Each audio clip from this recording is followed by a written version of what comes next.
Básicamente, el tema de termorregulación, en palabras sencillas, es más o menos que el recién nacido mantenga una temperatura ideal en que su metabolismo, en general, no sea deteriorado por el trastorno de la temperatura, tanto hacia arriba como hacia abajo. Entonces necesita una franja de temperatura adecuada que va a depender del peso ideal que está haciendo. Imagínense, cuando ustedes tienen calor les da taquicardia. Eso va a afectar al recién nacido. Si se enfría el recién nacido no tiene la capacidad de tiritar tampoco. Entonces, cualquier alteración en la temperatura va a afectar de manera sustancial al recién nacido. Peor si es prematuro, ¿no? Si es prematuro es más sensible. Inclusive por hipotermia puede llegar a fallecer el prematuro, ¿no? Cuando hay hipertermia también. Entonces lo que se trata es conseguir una temperatura ideal. ¿Y cómo lo conseguimos la temperatura ideal? Básicamente en los prematuros con aparatos que ustedes conocen como incubadoras, ¿no? La función de la incubadora básicamente es dar temperatura, ¿no? Básicamente es dar temperatura y mantener una temperatura estable que le es favorable para el crecimiento y desarrollo del recién nacido. ¿Por qué les digo el crecimiento y desarrollo? Porque si estamos con algo de temperatura baja, el neonato va a emplear calorías para producir aumento de temperatura, o sea, termogénesis, ¿no? Entonces, esas calorías que es necesario para su crecimiento y para que su metabolismo sea adecuado, es mal empleado para mantener su temperatura corporal. Entonces, hay algunos términos que vamos a aclarar antes de empezar la clase. Termorregulación es el equilibrio entre la producción y pérdida de calor, ¿no? En este caso, la producción de calor es básicamente producción y pérdida de calor por el medio externo. Temperatura corporal profunda es la temperatura interna o central, ¿no? Y la que más se adapta básicamente es la temperatura rectal, ¿no? Pero no podemos estar tomando temperatura rectal, ¿no? Entonces las incubadoras han encontrado en la piel un punto medio que se encuentra entre la epimísis, sifoides y el ombligo, ¿no? Esa zona es para tomar los sensores de temperatura de piel de las incubadoras, ¿no? La temperatura cutánea es la temperatura externa y se mide a través de un sensor cutáneo, ¿no? O los termómetros que ustedes conocen, diversidad, bucal, óptico. La termorregulación fetal, es decir, cuando está intraútero, depende básicamente del líquido amniótico, ¿no? No requiere utilizar su centro termorregulador. A nivel del sistema nervioso central tiene un sistema termorregulador para que el cuerpo mantenga una temperatura ideal y su metabolismo sea ideal, ¿no? La temperatura va a depender más o menos de la temperatura materna cuando está intraútero, con medio grado de diferencia, tanto para arriba como para abajo. Una vez que nace, no solo la respiración, las deposiciones se hace cargo al recién nacido, sino también de su termorregulación. Anteriormente era dado por la temperatura de la madre. Entonces, esto va a depender básicamente del ambiente térmico externo, ¿no? Por eso que tratamos de darles ambientes apropiados para que mantengan su buena temperatura. Los prematuros fácilmente son enfriados, ya que cuentan poco tejido celular subcutáneo que se va acumulando con los años y hagamos obtener obesidad en etapas posteriores de la vida, ¿no? Casi nadie nació.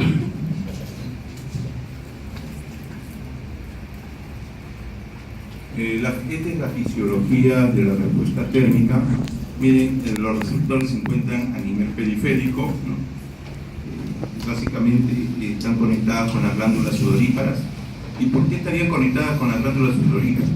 En realidad nosotros tenemos en el universo existen 4 mecanismos de pérdida o ganancia de calor, ¿no? Nosotros cuando tenemos temperatura en exceso vamos a perder calor, ¿no?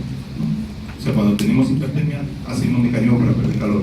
Y al contrario, cuando tenemos hipotermia tenemos que generar calor, ¿no? Entonces existen 4 mecanismos cómo se transmite el calor en el universo, ¿no? En la parte física. Uno es por conducción, es decir, por contacto.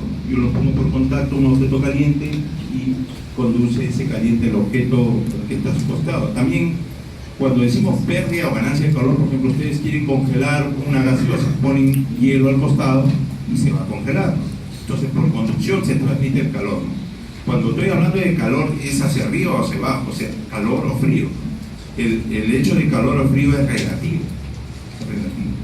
El segundo mecanismo es la radiación, ¿no? Para eso tenemos en neonatología las incubadoras abiertas, ¿no? Si no tienen incubadora, de repente cuando ustedes ponen un foquito que le da calor, un foquito en una lámpara y le están dando calor por radiación, ¿no? El más potente radiación en la naturaleza es el sol, ¿no? Que todos los días nos irradia, nos produce trastornos de la piel y es por radiación, ¿no? Ese es el segundo mecanismo. El tercer mecanismo considerado es la evaporación. La evaporación, entonces, y ahí tienen que ver las glándulas sudoríparas.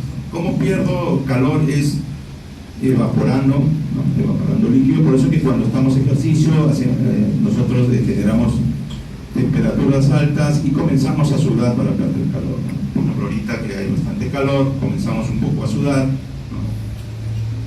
El último mecanismo de pérdida o ganancia de calor es por convección, ¿no? Y ustedes tienen uno que está sobre su cabeza, que tiene que ver con la convección, ¿no? Es a través de las corrientes de aire. Corrientes de aire calientes o frías, calientes para calentar y frías para enfriar, ¿no? Entonces es por convección. Y el aparato que ustedes tienen en neonatología que se maneja por el sistema de convección es la incubadora cerrada, ¿no? La incubadora abierta por radiación y la incubadora cerrada por convección. La incubadora, en la mañana tuvimos una práctica con un grupo de alumnos que me tocó y desarmamos una incubadora, ¿no?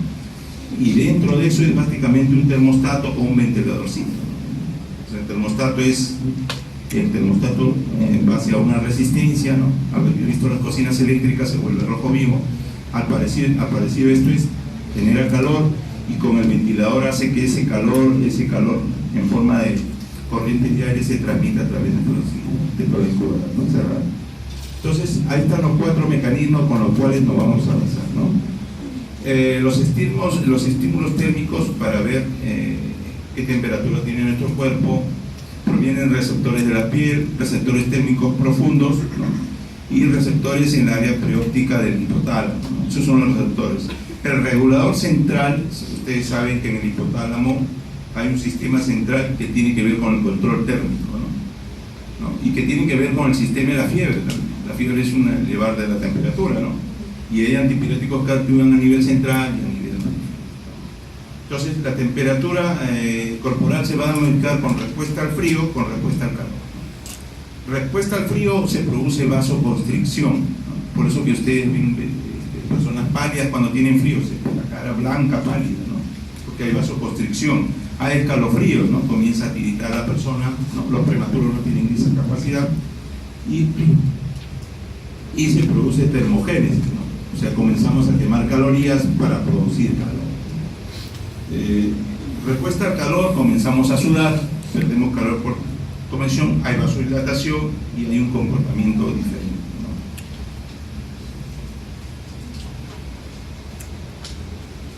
En el recién nacido, el que se encarga de producir la termogénesis y la parte de la termorregulación es la grasa parda. Se va a producir una termogénesis química. Ojo, la grasa parda únicamente se encuentra en el recién nacido, en la etapa adulta desaparece. ¿Por qué se dice grasa parda? Porque cuando hacemos la coloración sale un color pardoso a la coloración. En cambio la otra grasa sale un color blanco, la grasa que hay en los adultos, ¿no? Esto aparece más o menos a la mitad de la gestación, 17 a 20 semanas, ¿no? Comienza a aparecer y se multiplica hasta 5 semanas por parto y luego van desapareciendo. Este tejido es muy vaporizado, tiene bastante vaporas, muy inervado para la termogénesis química, ¿no? Miren, ahí está un gráfico donde se distribuye la grasa parda en el cuerpo. Miren, en la región uteroescapular, ¿no? Rodean los riñones, en el intestino, esófago y tráquea, ¿no? Esa es donde está distribuida la grasa parda, ¿no? Que solamente se ve en el periodo neonatal. Entonces, acá los 4 mecanismos que mencioné, los 4 mecanismos, ¿no? Conducción, intercambio entre calor entre sólidos, ¿no? Por ejemplo, a la hora de hacer la tensión inmediata, estos 4 mecanismos entran en acción, ¿no? Por conducción tenemos campos precalentados Es decir, hay campos estériles que se están calentitos, a la hora que recibimos al bebé, lo recibimos en un campo calientito. Por convención, mantenemos la ventana cerrada para que no haya corrientes de aire que enfríen a nuestro recién nacido, ¿no? Y radiación, tenemos la mesa de atención inmediata del recién nacido, que es una cuna abierta, ¿no? Y se produce por radiación. La evaporación, para evitar la evaporación al recién nacido, lo secamos inmediatamente. Recuerden que el bebé recién nacido nace mojadito, ¿no? Entonces por el impregnado de líquido amniótico, ¿no? Y tenemos que secarlo rápidamente. Ahí están los 4 mecanismos: conducción, convección, evaporación y radiación, para que quede bastante claro, ¿no?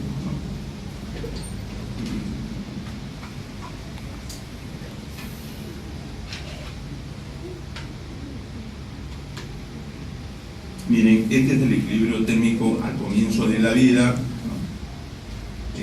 La cantidad de kilocalorías por metro cuadrado por hora que se requieren, ¿no? Para mantener un equilibrio térmico de la vida, y la pérdida,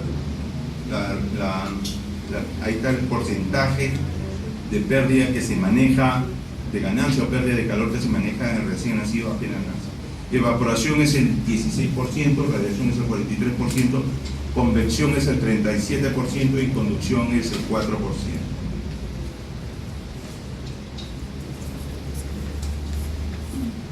Esta es la definición bastante esencial, que se llama ambiente térmico neutral.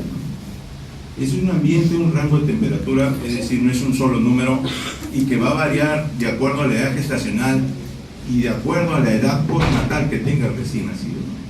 Los pequeñitos, los más prematuritos, van a necesitar más temperaturas más altas, ¿no? Y los más grandes van a necesitar menor temperatura.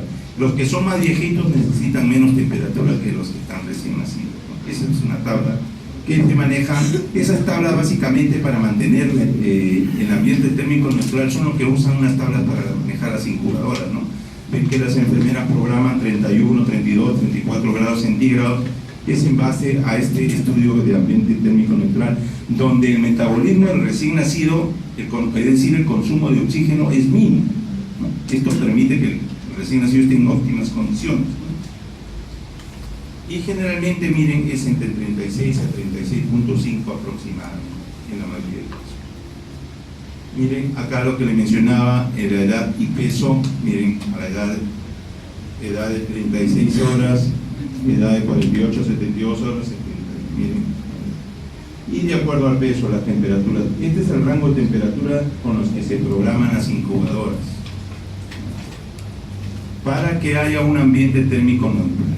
Y en las incubadoras hay un sensor de temperatura que va entre el abdomen y la piel cifoide, que se llama servocontrolado, ¿no? Es decir, si la temperatura de la piel baja menos de 36, la incubadora se prende y empieza a dar más calor. O si quieren temperaturas fijas, de acuerdo al rango de temperatura que se muestra en el cuadro. Miren, esto es una tabla bastante completa. No se les va a pedir que memoricen, pero sí más o menos ustedes se dan cuenta que a más viejito menos temperatura, y a menos peso o a menor edad gestacional también más temperatura, ¿no? Importancia de la humedad, ¿no? Todas las incubadoras, habrán visto, las incubadoras de convección tienen una fuente de humedad. Tan es así que la humedad tiene relación con la temperatura, ¿no? El aire acondicionado, ven que extrae humedad y elimina para poder bajar la temperatura, ¿no? Ambientes cálidos generalmente son ambientes más húmedos, ¿no? Ambientes fríos son relativamente ambientes más secos, ¿no?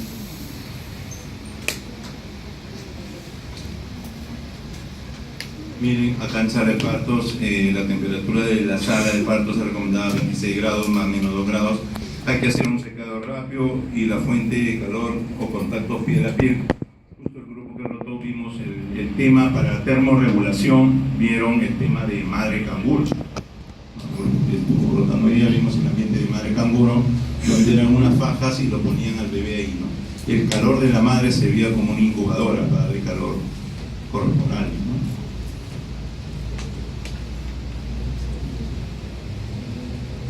Acá vemos los dos tipos de formas de dar calor. La incubadora que les había estado hablando, miren, por convección,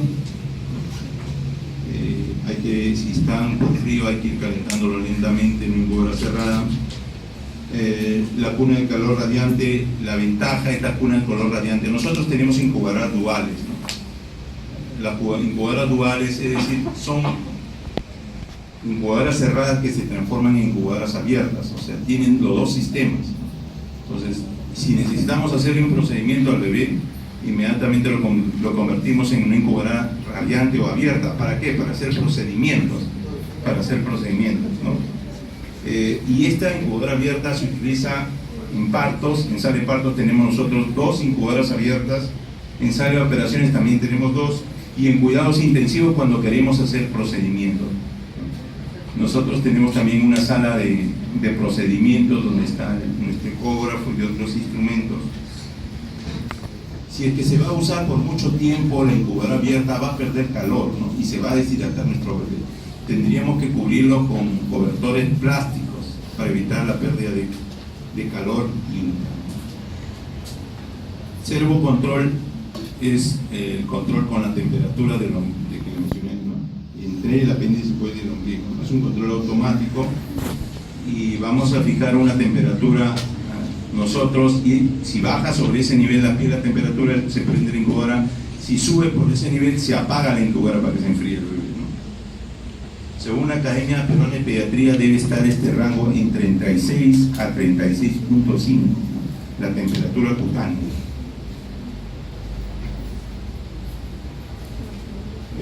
Algunas las cobertoras protectoras de plástico en los prematuros extremos, gorritos, ¿no? Hoy día justo vieron unos que estaban rotando con gorritos nuestros bebés, ¿no? Pero eran gorritos hechos de pañales, ¿no? El pañal de recién nacido habían hecho gorritos, ¿no? Y el vestuario que debe tener el bebé. Según la OMS, la definición de hipotermia, ¿no? La leve hipotermia entre 36.4 a 36, 35.9 a 32 moderada hipotermia, y debajo del 32 hipotermia severa.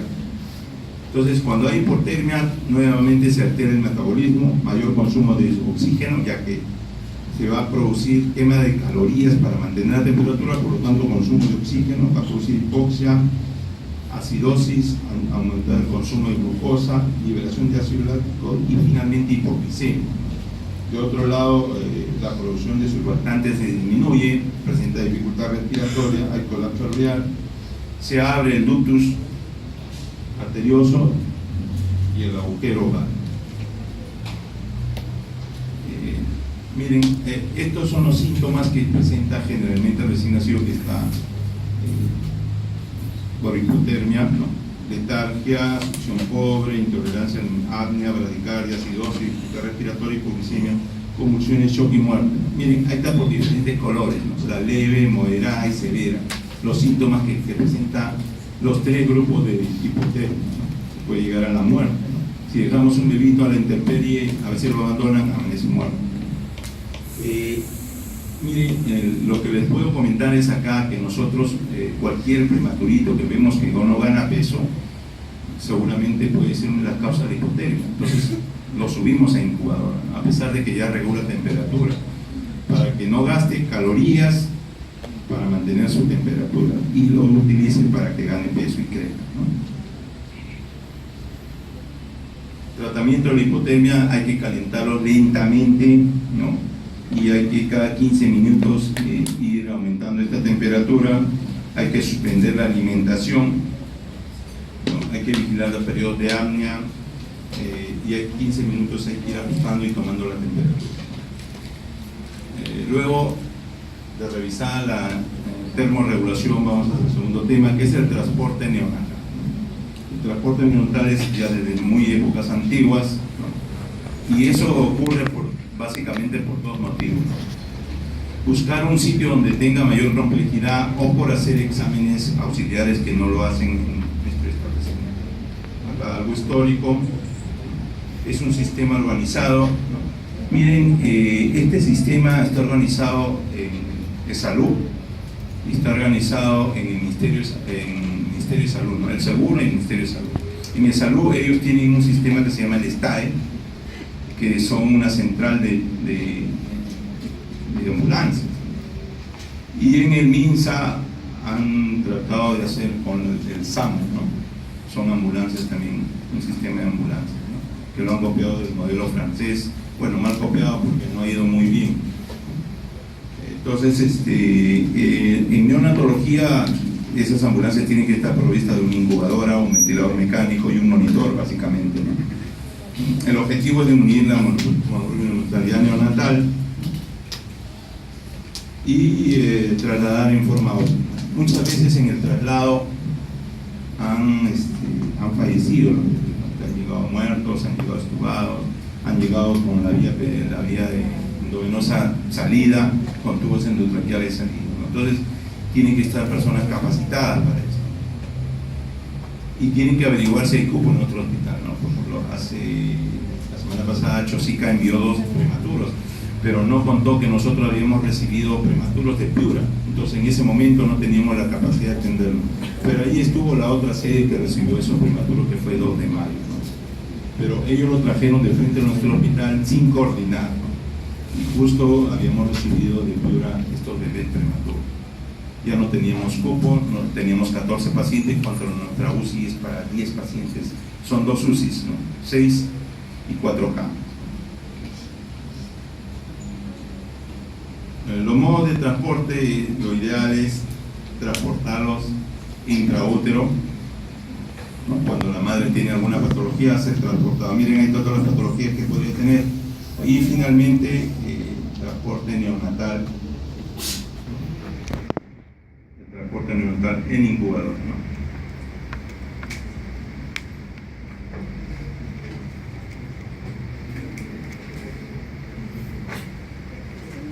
Entonces, en el transporte materno hay que estabilizar a la madre, le meten trabajo de parto, porque si no se va a salir en el camino, básicamente, ¿no? El transporte neonatal generalmente tiene que transferirse a centros especializados, ¿no?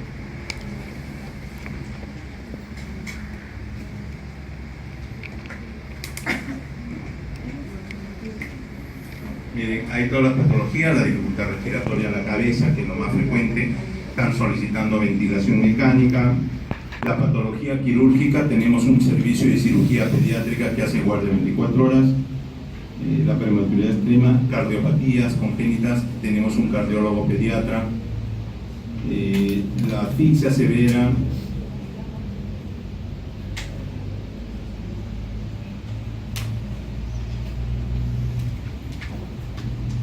cuando están sépticos, enfermedad hemolítica, cuando están en shock, cuando hay hipoglucemia recurrente. Ojo, estamos hablando un poco de la hipoglucemia en la mañana con un grupo de alumnos. Cuando es la hipoglucemia persistente, primero le dábamos igual destroza al 10% en bolo, ¿no?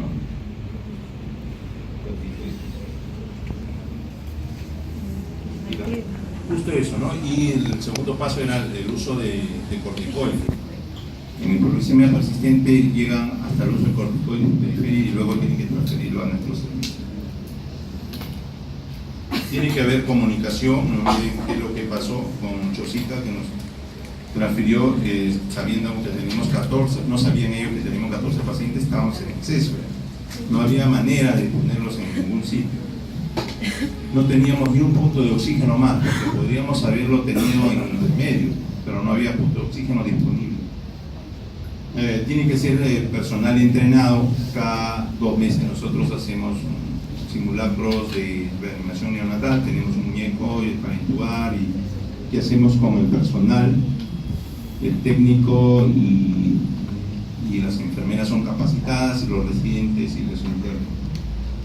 Tenemos que estar bien equipados y se ha tratado de clasificar prioridad 1 y prioridad 2. Prioridad 1 cuando van a ser transferidos con soporte ventilatorio, muy bajo peso al nacer, cuando están inestables hemodinámicamente y los recién nacidos asfixiados. La prioridad 2 de menor gravedad, bajo peso al nacer, síndrome respiratorio, pero sin ventilación mecánica, tiene el paciente altísimo riesgo de desarrollar enfermedad membranelina, y la prioridad 3 es recién nacidos estables, ¿no? Tenemos esas 3 prioridades. La prioridad 1, que es los pacientes más delicados, pues el transporte terrestre, que es lo que usamos nosotros con ambulancias. El transporte aéreo, hay una empresa privada, Inca, creo, ¿no?, que se encarga de transportar estos pacientes con incubadora y personal. Debe haber una enfermera y debe ir con médico. Estas son las prioridad 2. El primero era Omega y este es Alfa. Transporte terrestre, una enfermera y ya no necesidad de ir el médico. En prioridad 1 sí. Y en prioridad 3 básicamente es para exámenes auxiliares. Hay que hacer trabajo en equipo, hay que comunicarse con la sede que va a recibir y explicarle qué tipo de paciente va a llegar, qué va a requerir.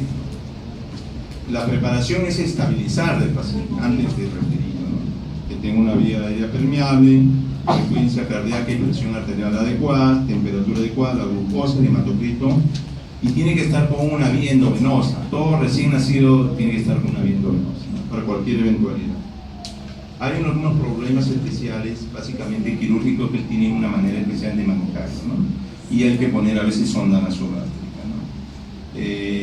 En el camino debe estar coordinada, una buena oxigenación en el camino. Las ambulancias cuentan con balones de oxígeno, hay incubadoras de transporte y 3 ventiladores mecánicos de transporte que tenemos en las dos UCIs, pediátrica y neonatal, ¿no? Debe hacerse manipulación mínima, es decir, debemos tocarlo menos al paciente, ¿no? Si le vamos a dar medicamento, aprovechar que el médico lo examine y le dé medicamento a la enfermera para dejarlo descansar adecuadamente, por el riesgo de hemorragia intraventricular, sobre todo en los prematuros, ¿no? Hay que ver la asepsia, tiene que estar con un monitor, ya les mencioné, tiene que ser un ventilador mecánico, un monitor y un incubador. La ambulancia tiene que estar diseñada adecuadamente, tiene que tener todo lo que mencionan ahí, todo lo que se menciona. Tiene que estar con batería para autonomía de 2 horas, la incubadora. Ahora hay baterías hasta de 6 horas con UPS. Bueno, en la mañana vimos la incubadora y desarmamos una incubadora de transporte, sistemas de irrigación recién nacidos. Son características técnicas. Esta es una foto en incubadora de transporte. Miren, ahí ya pueden apreciar un oxímetro de pulso y una bomba de infusión. Estos son los controles de temperatura, un balón de oxígeno y el sistema de administrar oxígeno con la cánula para administrar oxígeno. En este caso no podemos apreciar el ventilador mecánico, que lo podrían poner acá, en caso que el paciente requiera. Insumos necesarios: sondas, gasas, jeringas, guantes quirúrgicos, esparadrapos, catéteres periféricos, volutrol. Otros tenemos que tener aspiradores eléctricos, el ventilador mecánico, ¿no?, el AMBU, los monitores, la bomba de infusión, el estetoscopio que todos tienen. El equipo remitente debe llevar la historia clínica completa, los exámenes auxiliares que le hemos realizado, toda la historia para que usted reciba buen tratamiento. El equipo transportador debe hacer revisiones permanentes de que tiene todo preparado. Asegurar la vía aérea. Como les digo, los problemas de los transportes es que llega extubado, llega segmento venoso, llegan pacientes en mal estado, ¿no?, hipoglicémicos. Entonces el transportador tiene que tener mucha preparación para eso. El hospital receptor, tenemos que estar listos recibiendo al paciente si hay coordinación previa. Si no hay coordinación, no sabemos que va a llegar y no tenemos nada. Veamos las situaciones especiales, ¿no?, que les había mencionado, que requieren algunas medidas. Si es la hernia diafragmática, no debemos ventilar con bolsa y máscara, porque es peor. Hay que intubarlos inmediatamente, ¿no?, y hay que ponerle una sonda orogástrica para descomprimir, ¿no? Cuando nosotros damos la ventilación, en vez de irse a los pulmones, se va hacia el estómago y peor, se balona el bebé y eso no permite que se expanda, ¿no? Deben transportarse en decúbito lateral del lado de la hernia, ¿no? En atresias y fístulas traqueales, ¿no?, o sea, no hay pasaje a nivel el esófago, ¿no? Entonces generalmente se acompaña de una fístula traqueoesofágica, ¿no? Entonces el bebé se puede ahogar, ¿no? Como la saliva, nosotros no nos damos cuenta, estamos produciendo saliva y la estamos tragando nosotros, hasta 1 o 2 litros al día, ¿no? Pero si el esófago está obstruido, esa saliva no la vamos a tragar, ¿no? Se va a rebalsar, entonces hay que estar aspirándolo continuamente todo el día, ¿no? Porque esa saliva extravasada puede producir dificultad respiratoria, ¿no? El defecto del tubo neural hay que cubrir con gasa, con suero fisiológico o membrana de plástico, porque hay pérdidas e infección de esto, ¿no? Y trasplantarlo de cúbito ventral, ¿no? Como está mostrado ahí en la fotografía. En la obstrucción intestinal, en cualquier tipo de obstrucción intestinal, desde la malformación anorrectal, como se ve ahí, ano imperforado, hasta cualquier atresia, hasta el duodeno, debe colocarse una sonda orogástrica, ya que no va a haber pasaje. Para poder hacer descompresión gástrica hay que hidratarlo endovenosamente, reponer los líquidos y electrolitos y monitorizar los electrolitos sanguíneos. Los defectos de la pared abdominal: tenemos la gastroquisis a la cabeza, hay que colocar con una gasa estéril vivir porque va a perder calor y humedad, ¿no? La gastroquisis hay ausencia de pared abdominal y los intestinos están fuera. Nosotros tenemos pacientitos ahí, ¿no? Posoperada. Y transportar de cúbito dorsal. Miren, cada uno tiene una manera de transportar el cúbito ventral, dorsal, lateral, en la hernia, ¿no? Bueno, y eso era lo que les quería tener en cuanto a ambos temas.